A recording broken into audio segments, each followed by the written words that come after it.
नमस्कार, आप देख रहे हैं DTN RST। राजस्थान भाजपा अध्यक्ष मदन राठौर ने कहा, उन्हें विरोध प्रदर्शन का अधिकार है, परंतु उन्हें सोचना चाहिए कि उन्होंने आनन फानन में इंग्लिश मीडियम स्कूल खोलने का निर्णय लिया क्यों। कोई प्रारंभिक बुनियादी ढांचा स्थापित नहीं किया, सीधे छठी कक्षा से इंग्लिश मीडियम शुरू कर दिया। जिन बच्चों ने शुरुआत से अंग्रेजी नहीं पढ़ी, वो सीधे छठी कक्षा में इंग्लिश मीडियम कैसे शुरू कर सकते हैं। इस फैसले की समीक्षा जरूरी थी। पेश एक रिपोर्ट। विपक्ष का अपना अधिकार है, वो विरोध प्रदर्शन करे, कोई दिक्कत की बात नहीं है, लेकिन उन्होंने अपने बारे में सोचना चाहिए कि उन्होंने जो आनन फानन में फैसला किया इंग्लिश मीडियम स्कूल खोलने का, न तो कोई प्रारंभिक स्ट्रक्चर तैयार किया, न कोई किसी प्रकार की व्यवस्थाएं दी, और सीधा छठी क्लास से इंग्लिश मीडियम शुरू कर दिया। तो बच्चा जब पहली क्लास से ABCD ग्रामर और वोकेबुलरी उसकी नहीं बढ़ेगी, तब तक वो छठी क्लास में एकदम से कैसे कोई हर सब्जेक्ट पढ़ लेगा। केवल इंग्लिश का ABCD उसको छठी क्लास में नहीं पढ़ना है। छठी क्लास का एक स्तर होता है जिसमें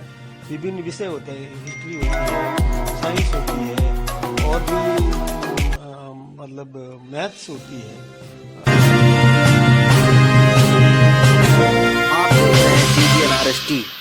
स्पीकिंग इन इंग्लिश एक मतलब उसकी स्थिति होनी चाहिए। वो एकदम कैसे हो जाएगी, इससे बच्चा निराश हो जाता है। छठी क्लास में उसको आता नहीं है तो वो एकदम नर्वस हो जाएगा। तो ये तो उन्होंने आनन फानन में गलत फैसला लिया। इसके लिए निश्चित रूप से समीक्षा करना चाहिए था।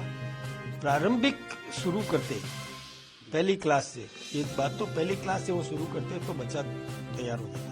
दूसरी उन्होंने गलती ये की कि गांव में जहाँ केवल एक स्कूल है उसको इंग्लिश मीडियम का कर दिया। तो जो हिंदी मीडियम पढ़ना चाहता है उस बच्चे को, उसके भविष्य को अंधकार में डाल दिया। वो हिंदी मीडियम वाला बच्चा कहाँ जाएगा पढ़ने के लिए, दूसरे गांव जाना पड़ेगा उसको। ये निर्णय मतलब अव्यवहारिक निर्णय था कांग्रेस का। इसकी समीक्षा होना चाहिए और समिति बना करके इसका निर्णय करेंगे। हम बच्चे को इंग्लिश पढ़ाना चाहते हैं, इंग्लिश सब्जेक्ट हम प्रारंभ से ही पढ़ाना चाहते हैं। हम चाहते हैं कि पहली क्लास से ही बच्चा इंग्लिश पढ़े, कोई दिक्कत की बात नहीं है, लेकिन उसको सुविधा मिलना चाहिए। जो हिंदी पढ़ना चाहता है उसको हिंदी नहीं करना चाहिए।